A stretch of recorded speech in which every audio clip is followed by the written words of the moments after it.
Welcome back, y'all, to the Sabrosa podcast. We are here with DJ Mammut from DC. Yo, listen, y'all. We outside today. We got Ohio, we got DC, we got VA, we got New York, we got Jersey. This is what the fuck I'm talking about, bro. So tell me a little bit. You're actually the first DJ that's ever sat in the Sabrosa podcast. Oh, wow. I feel special. Thank you. You goons, run the clapping hands, goons. Yo, that's dope. I'm excited about this. So you're DJing tonight's event.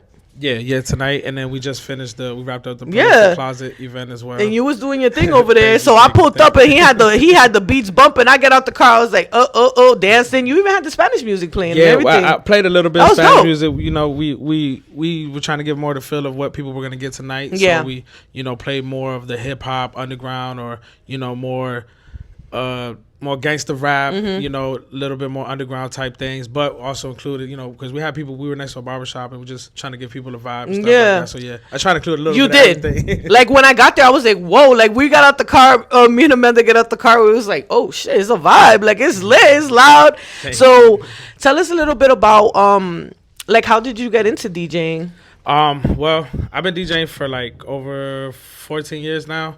I'm 34. Okay, I'm 32. You're not always young. So I've been DJing for a while, but I've always loved music. I was always listening to music. My uncle, he's a DJ, and he, was the only DJ that I knew. I love music, and then I was at the era of the Napster, LimeWire, making CDs. Oh my gosh, the struggle we used to have to go through to get a good tape. So I used to make CDs and stuff for people, sell it at school. I'll make you your own personal, give me your playlist, and I'll make you your CD for $20. I sell 5 CDs. You was that guy. You was shopping CDs. So, let's go. But I was also building my library at the same time. Yeah. So I was doing that, and then I was downloading CDs. My uncle, he was DJing at a club in DC back in the day. It was called Diversity. And he would come and he would pick up CDs from me because I would get all the stuff that leaked out before, and Friday nights he was going to play, so I would give him his CDs, but I would also build my library. Then I started doing this first time I admit this on camera. I started doing skipping parties.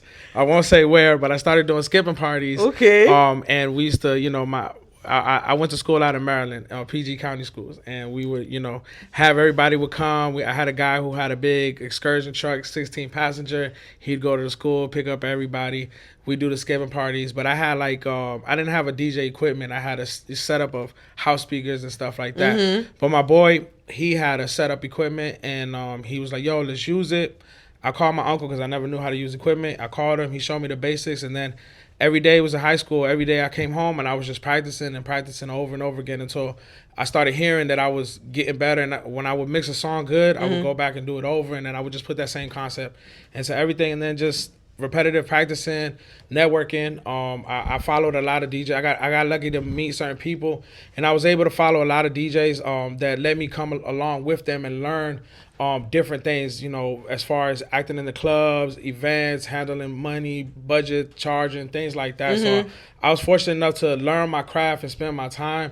And then I did house parties and saved up my money to buy all my stuff. And I did a lot of events in Maryland. There was a club called Cocabana, and I was fortunate enough to the owner known me as a kid, and that's who my uncle DJ with, and he gave me opportunity. We started bringing artists to the club. This was like back in 2013. It was just early. 2012, yeah. So we did a lot of events. We brought a lot of artists out there, and I did that. Then I moved on to doing car shows. Working with car clubs and DJing for car clubs, and that's a cool vibe right there as well. So I try to learn a little bit of everything.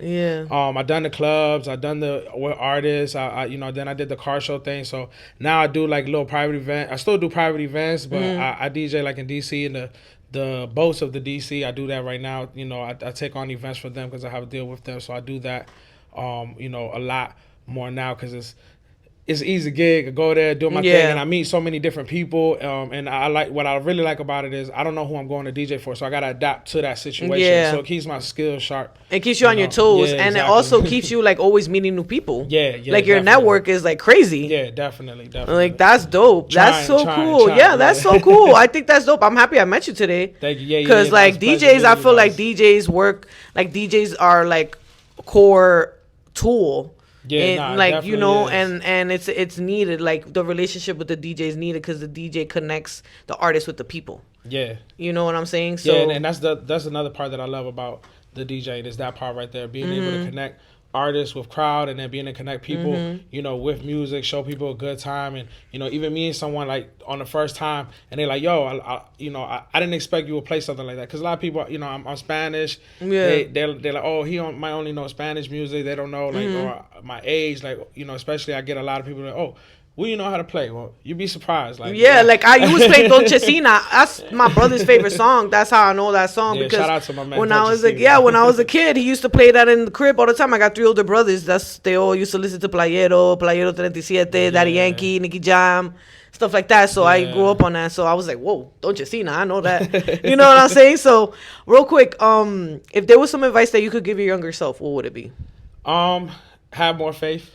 Yeah, I like that. Have more faith. Have more faith. Yeah, that's dope. Just have more faith. Don't force nothing. Everything is, you know, that's gonna happen is gonna happen regardless, and at its time. You know, I've been DJing for a minute. I took off some time because I wanted to build a family. So I, you know, put my career kind of on a pause to set that goal, because I did achieve my goals when I started. I was like, yo, I want to bring Daddy Yankee to a club. I want to bring Don Omar to a club. I want to bring Theo Calderon to the club. I wanted to bring big artists. I did like a huge event. It was called La Formula Tour. It was Blind Bed, Akeem and Ken. I feel like I heard of that. Yeah, this was a while ago. But it's the only time that they did it. We brought them out here and had like 10 artists under one club.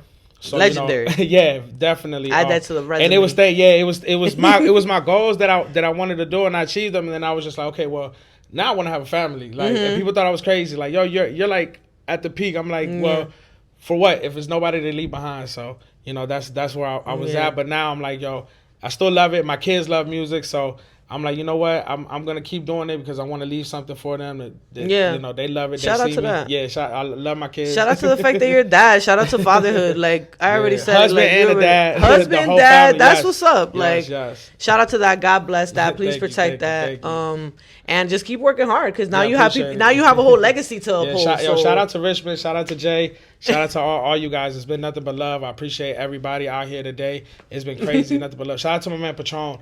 He's an artist out here, and he's the one actually that put me on with everybody out here in VA. That's amazing. Richmond. So shout out to him. I brought him out in DC a couple months ago, and then he showed me love, put me in touch with Jay, and it's been nothing but love. So shout out to Richmond. Shout out to my man DJ Angelo from out here. He be DJing out here. He vicious to English music, hip hop, everything, yo. Well, thank you guys as well. I appreciate you just sitting in the chair, taking the time, talking to us. And are you excited about tonight? Oh yeah, definitely. I'm always excited when I got a DJ. You know, it's always I still get a little bit nervous, but it's good. A little anxiety, you get there.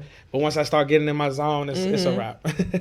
Thank you. Well, guys, and tell everybody where to follow you so they make sure they find you. Yeah, follow me on TikTok. I'll be DJing live, playing all type of music. So follow me on TikTok at DJ Mammut too. Yeah, I DJ live on there.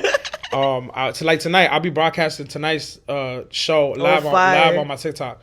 And then I got my YouTube as well, DJ Mammut 202, Instagram, Facebook. I kind of keep that for the family, not too many. Got it. But yeah, I got the Instagram, and then my Mammut Entertainment is my other Instagram where you can find my bookings and things like that. Make sure y'all follow him, y'all. We already said it. The DJs glue the people with the artists.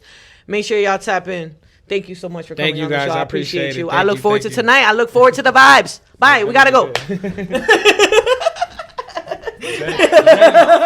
with the longest. Thank you.